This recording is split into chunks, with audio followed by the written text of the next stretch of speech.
यामध्ये परिमंडळ 2चे DCP श्री पवन बनसोड यांना गोपनीय बातमीदारातर्फे माहिती मिळाली की 28 तारखेला जी TET होणार आहे, म्हणजे शिक्षक पात्रता परीक्षा किंवा टीचर्स एलिजिबिलिटी टेस्ट जी होणार आहे, तर त्याचे पेपर काही लोक विकायला भिवंडीत येणार आहेत अशी गोपनीय बातमीदारातर्फे माहिती मिळाल्याने DCP झोन 2 पवन बनसोड आणि त्यांची टीम यांनी एक ट्रॅप लावला। त्या ट्रॅपच्या अनुषंगाने सकाळी साधारणतः 11च्या दरम्यान एक जागेवर तिने ट्रॅप लावला। त्यामध्ये 3 लोक हे पेपर विकण्यासाठी, जो उद्या होणार आहे TETचा पेपर विकण्यासाठी आलेले त्यांना आढळले। त्यांना जी पूर्व माहिती मिळाली होती त्या अनुषंगाने तिथे ट्रॅप लावला। ते 3 लोकांना ताब्यात घेतलं। त्यांच्या अंगझडतीमध्ये त्यांच्याकडे एकूण उद्या जे पेपर होणार आहेत त्याचे 4 सेट हे पेपर मिळाले। त्याचबरोबर इतर वस्तू, mobile, debit card, credit card वगैरे हे मिळालं। त्यामुळं आम्हाला खात्री करण्यासाठी ते जे 4 पेपर जे मिळाले होते ते शिक्षण विभागाचे वरिष्ठ अधिकारी यांना तत्काळ संपर्क करण्यात आला आणि त्यांच्याकडून व्हेरीफाय केलं। त्यांनी पण त्यांची जी सिस्टम आहे, SOP आहे, त्याप्रमाणे हे पेपर जे होते ते त्यांनी व्हेरीफाय केले आणि असं आढळलं की उद्या जी पेपर होणार आहेत त्या परीक्षेला येणारे हेच पेपर असल्याने खात्री पटली। त्यामुळे आम्ही 3 लोकांच्या विरोधात गुन्हा दाखल केलेला आहे। त्यांच्या अंगझडतीमध्ये उद्या होणाऱ्या परीक्षेला जे पेपर येणार होते ते पेपर आम्ही जप्त केलेले आहेत। यामध्ये अशी माहिती कळली की हे जे पेपर विकणारे आहेत त्यांनी आम्ही डिकॉय लावला होता, ट्रॅप लावला होता। त्यामध्ये जवळजवळ 1.5 करोड रुपयेची त्यांची अपेक्षा होती आणि ॲडव्हान्समध्ये पण त्यांनी पैसे मागितले होते। तर ट्रॅपमध्ये सगळ्या गोष्टी आम्ही रेकॉर्डवर घेऊन त्यांच्यावर गुन्हा दाखल केलेला आहे। यामध्ये तपासाचं गांभीर्य बघता, प्रकरणाचं गांभीर्य बघता वरिष्ठांच्या आदेशाने यामध्ये एक विशेष तपास पथकाची निर्मिती केलेली आहे। त्यामध्ये तपास पथकाचे हेड म्हणून DCP श्री पवन बनसोड हे आहेत आणि त्यामध्ये या ठिकाणी 2 ACP आणि 9 PI, API आणि बाकी इतर एक 20 कर्मचारी अशी विशेष तपास पथक नेमलेलं आहे। वरिष्ठांच्या मार्गदर्शनानुसार हा तपास चालू आहे। पुढील तपासासाठी विविध ठिकाणी आमचे तपास पथक रवाना झालेले आहेत। यामध्ये सखोल तपास करण्यात येईल आणि जे निष्पन्न होतील, ज्यांचा सहभाग आढळेल त्यांच्यावर पुढील कायदेशीर कारवाई आम्ही करणार आहोत। हे पेपर फक्त भिवंडी किंवा ठाण्यामध्येच विकले गेलेत का बाहेर ऑलरेडी विकून तिकडे आले? आता ह्याच्यामध्ये प्रथमदृष्ट्या आज सकाळी हे झालेलं आहे, शक्यता नाकारता येत नाही आहे। इतर ठिकाणी पण विकल्याची काही माहिती आम्हाला मिळालेली आहे।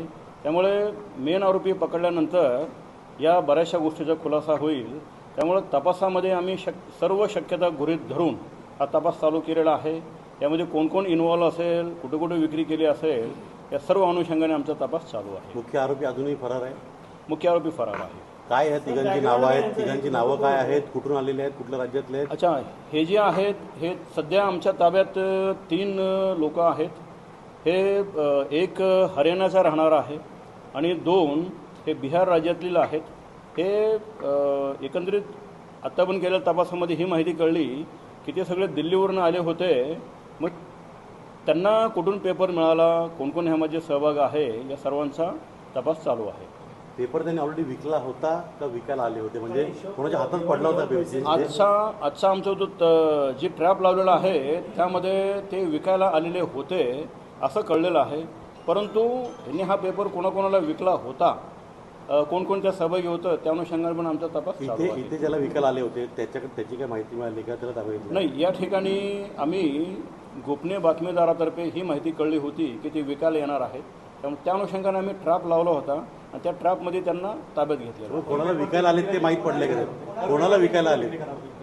कुठली संस्था आहे? त्यामध्ये एकूण 1.5 करोड रुपये त्यांची अपेक्षा होती, तेवढी मागणी केली होती। त्यानंतर त्यांच्या सिस्टमप्रमाणे ते त्यांचे जे काय विकत घेणारे आहेत त्यांना विकणार आणि नंतर ते खाली जे कॅन्डिडेट आहेत, शिक्षक कॅन्डिडेट आहेत, त्यांना विविध रकमामध्ये पेपर देऊन ते विकणार होते.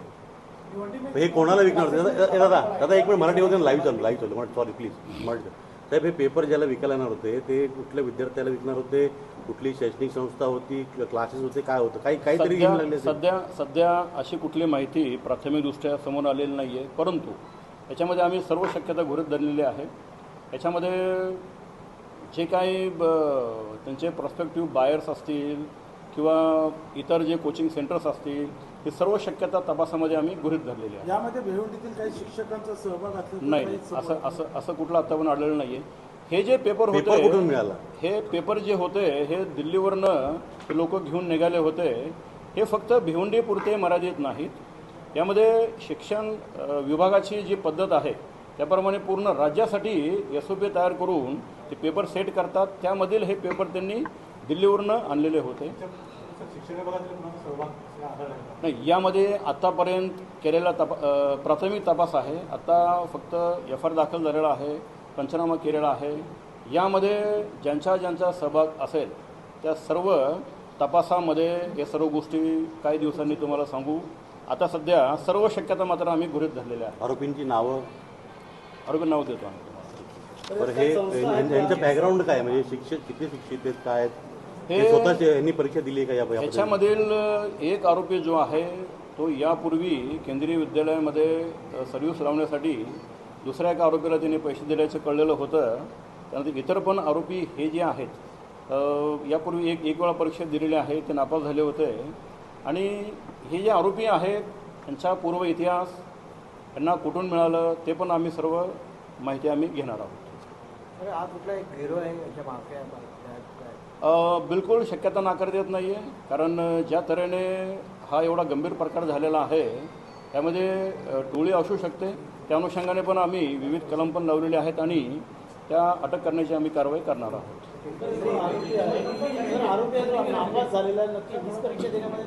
नाही, दुसरी केंद्रीय विद्यालयामध्ये.